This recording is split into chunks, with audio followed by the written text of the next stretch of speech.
कोटि कोटि प्रणाम। खुश रहिए। जैसे गुरुजी हम रोज 5,000 राधे राधे नाम जप करते हैं, तब पर भी हमको घर पे सब कोई नालायक बोलता है। कौन नालायक बोलता है? मेरे पापा दीदी बोलते हैं कुछ करते नहीं। कुछ काम करते हो? नहीं अभी नहीं। तो काम भी करो ना बेटा। जो काम सोचे हैं वो थोड़ा कठिन है। क्या? हिंदू राष्ट्र के लिए सभी मूल्यों को मारना चाहते हैं हम, किसको मारना है? सभी कटुओं को, मूल्य को, इसीलिए नाम जप करते हैं गुरुजी। बेटा नाम जप का उद्देश्य ये ना हो कि हम किसी का नुकसान करें। वो भी तो हम लोग का नुकसान करते हैं, आए दिन दंगा फैलाते रहते हैं।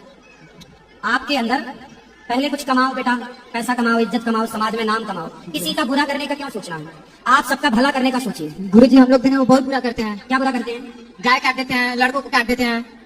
तो भाई बहुत बहुत बधाई हो, क्योंकि इतने साल से जो बोते हुए आ रहे हो वो आज फसल देखो पककर तैयार है। बिल्कुल एकदम पककर तैयार। जी हाँ, तो एक लड़का जो कि बेरोजगार है, जिसकी घर पर जो है बेरोजगारी के जैसा, निकम्मेपंती के जैसे इसकी घर में कोई इज्जत नहीं है। अगर पढ़ता लिखता तो इसमें अकल, शऊर, ढंग, समझ आती और ये इंसान बनता, और छोटी मोटी तो कोई नौकरी कर ही लेता अपना जो है वो गुजारा करने के लिए। लेकिन ना पढ़ने लिखने से वास्ता और ना ही जो है उस पर से सोने पर सुहागा ये कि बेरोजगार बैठा है बेचारा। तो अब करेगा क्या? कुछ तो करना है ना, कुछ तो करना चाहिए ना। तो बस काम मिल गया इनको आज के जो ट्रेंड के हिसाब से, है ना, मुसलमानों को मारो काटो। तो ये जो है कल मुस्तकबिल के ये बनने वाले हैं आतंकवादी, टेररिस्ट, जो बाकी की अपनी जिंदगी जेल में बिताएंगे। तो मुबारक हो, आपकी फसल जो है नफरतिया फसल कट कर तैयार है। और मैं ये सारे देश के प्रशासन, पुलिस, हलाना फलाना धमाका सबको मैं बोल रही हूँ कि मुबारक हो बहुत बहुत। इतने सालों से आपने जो बोया, आज आपकी फसल पककर पूरी तरह तैयार हो गई है। ये बता दो मुझे कि भारत को जो है वो कहां पर ले जाकर खत्म करने का इरादा है? गृह युद्ध कराने का इरादा कर रहे हो कि पूरे भारत को मार काट कर जो है वो प्लान बना रहे हो मारने काटने का, कि 20 करोड़ मुसलमानों को तुम काट दोगे? और तुमको ये लगता है कि 20 करोड़ मुसलमान तुम मारने काटने के लिए आओगे और वो तुम्हारे रास्ते में ऐसे बिक जाएंगे, हाँ, कि आओ हमें मार दो, आओ हमें काट दो? ये लगता है तुमको? किस गलतफहमी में जी रहे हो? खैर, बोलने का मतलब ये है कि इंसान की तरह मिलजुल कर, यूनाइट रहकर, इकट्ठे रहकर इंसान की तरह रहने में किस बात की दिक्कत और परेशानी है? भाई इतने सालों से तो लोग मिलजुल कर रहते आ रहे हैं। और वो किसान वाली तो स्टोरी सुनी ही होगी बचपन में, या अगर बाई चांस स्कूल गए होंगे ये नफरतिया चिंटू, या हमारे देश के नेता जो इस तरह से लोगों को आपस में धर्म के नाम पर बांट रहे हैं और नफरत फैला रहे हैं, और ये जो ढोंगी बाबा, ये सारे ठीक अपने बच्चों में जो है इत्तेहाद यानी यूनिटी लाने के लिए वो एक एक बच्चे को अपने हाथ में, उनके हाथ में एक स्टिक देता है लकड़ी का, और उससे बोलता है तोड़ने के लिए, और उसके बाद बंडल बनाकर देता है कि अब इसे तोड़ो तोड़ो। तो वो बंडल नहीं टूट पाता, तो वो अपने बच्चों को बताता है कि यूनिटी में बहुत ताकत है, मिलजुल कर आपस में प्यार मोहब्बत से रहो। तो भाई बस मेरा भी यही कहना है कि मिलजुल कर ना आपस में इंसान की तरह रहो, खुद भी आगे बढ़ो और देश को भी मिलजुल कर आगे बढ़ाओ। बात समझ आ रही है? क्योंकि यूनाइट नहीं रहोगे ना तो देश को टुकड़े होने में, बर्बाद होने में जो है वो,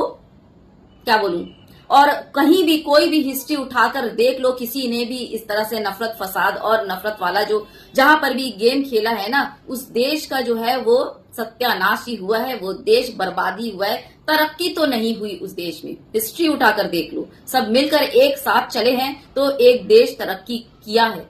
हिस्ट्री है ये।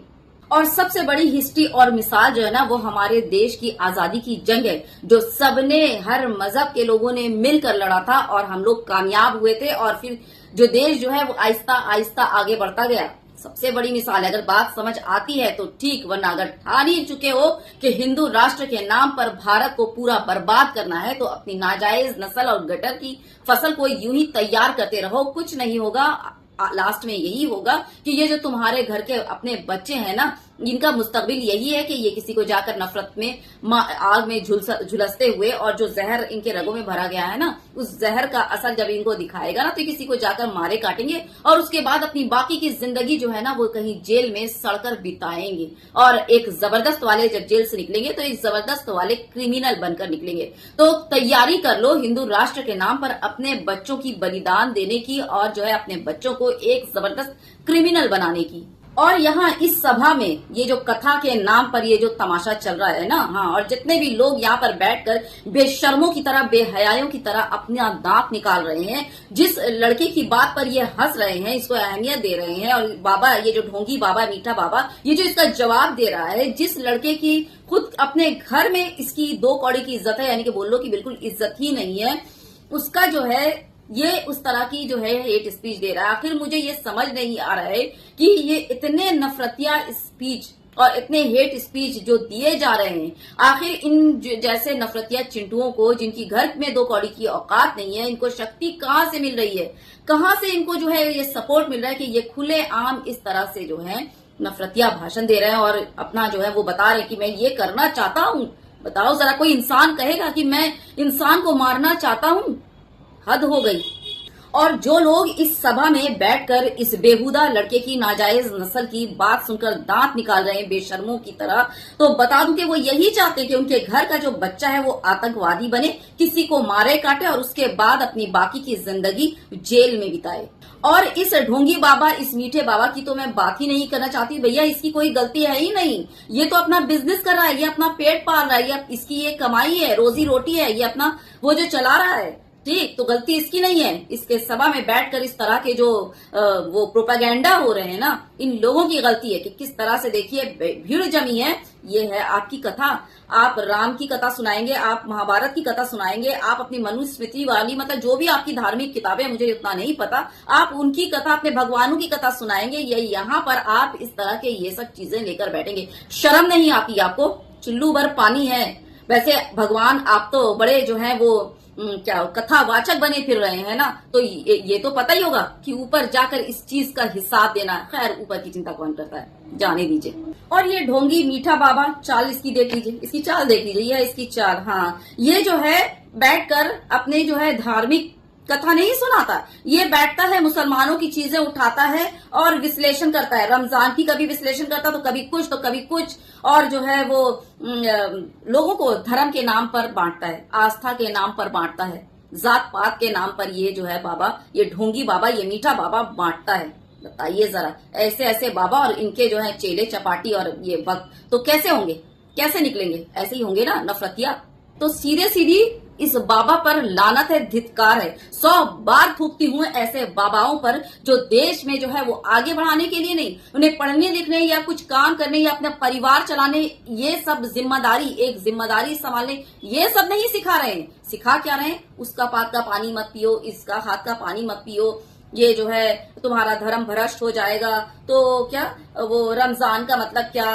तो 17 में आ की मात्रा, 7 में आ की मात्रा लगा दो तो 17 हो जाएगा। इस तरह के बेहुदा और वाहियात ज्ञान बैठकर दे रहा है और बच्चों को किस तरह से गुमराह कर रहा है, बताइए जरा।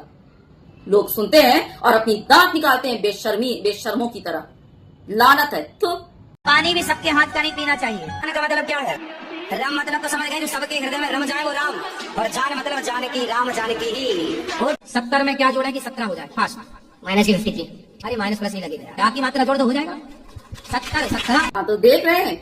मतलब अगर मान लीजिए कि कोई स्कूल है और अगर उस स्कूल का टीचर अपने बच्चों को इस तरह का पाठ पढ़ाए ना, तो सारे गार्जियन, बच्चों के गार्जियन उस स्कूल के बाहर खड़े हो जाएंगे। क्या पता है, हाथ में जूते और चप्पल लेकर उस टीचर का स्वागत करने के लिए। और दूसरी बात तो नौकरी उस टीचर की जाएगी सो अलग, स्कूल में ताले लगेंगे सो अलग के इस तरह का जो है वो हमारे बच्चों को एजुकेट कर रहे हो। हाँ, ताले लग जाएंगे। और क्या बोलूं, लेकिन ये ढोंगी मीठा बाबा सिर्फ और सिर्फ इसलिए बच रहा है क्योंकि ये जो है ना चोला पहना हुआ है, और चोला पहनकर अपना धार्मिक चोला, वो भी धार्मिक चोला पहनकर लोगों को धर्म के नाम पर बेवकूफ बना रहा है किस तरह से। और इस तरह से जो है अपनी बकचोदियां जो है वो क्या बोलूं मैं। तो चूंकि इसने जो है धार्मिक चोला पहन लिया है ना, तो इसे जो है ना वो फैसिलिटी दे दी गई है कि ये इस तरह की बकचोदियां जो है वो पेल सकता है और इसी तरह से बच्चों को गुमराह कर सकता है। तो इसलिए अपने बच्चों को सोशल मीडिया से दूर रखें। और खासकर मैं बोल रही हूँ, ये जो ढोंगी मीठा बाबा है ना, इसकी वीडियो से तो बिल्कुल दूर रखें। जहां भी इसकी वीडियो या इसके चैनल देखें ना, फौरन ब्लॉक मारें। अगर आपको अपने बच्चों का फ्यूचर प्यारा है तो, वरना इसी तरह से इस लड़के की तरह जाहिल, बेरोजगार और सबसे बढ़कर आतंकवादी बनाकर जेल में बाकी की जिंदगी गुजरवाना अपने बच्चों की, तो जरूर इस तरह के बाबाओं की ना, क्या बोलूं, शेयर कीजिएगा वीडियो, ज्यादा से ज्यादा वीडियो शेयर कीजिएगा। प्रोपेगेंडा फैलाने का जो है ये तरीका, ताकि लोग देखें कि किस तरह से ये ढोंगी बाबा चोला पहनकर प्रोपेगेंडा फैलाते हैं और किस तरह से लोगों का ब्रेन वॉश कर रहे हैं आतंकवादी बनने के लिए। ठीक ना, तो शेयर कर दीजिएगा ज्यादा से ज्यादा। चैनल नया है तो सब्सक्राइब कर दीजिएगा बेल आइकन के साथ, ताकि मेरी नेक्स्ट वीडियो की नोटिफिकेशन आप तक पहुंच सके। ठीक, वीडियो अच्छी लगी हो तो एक, ठीक, तब तक बहुत ज्यादा ख्याल रखिए और खासकर अपने बच्चों पर बहुत ज्यादा ध्यान दीजिए, बहुत ज्यादा। ठीक, take good care of yourself and your child too. जय हिंद, अल्लाह हाफिज।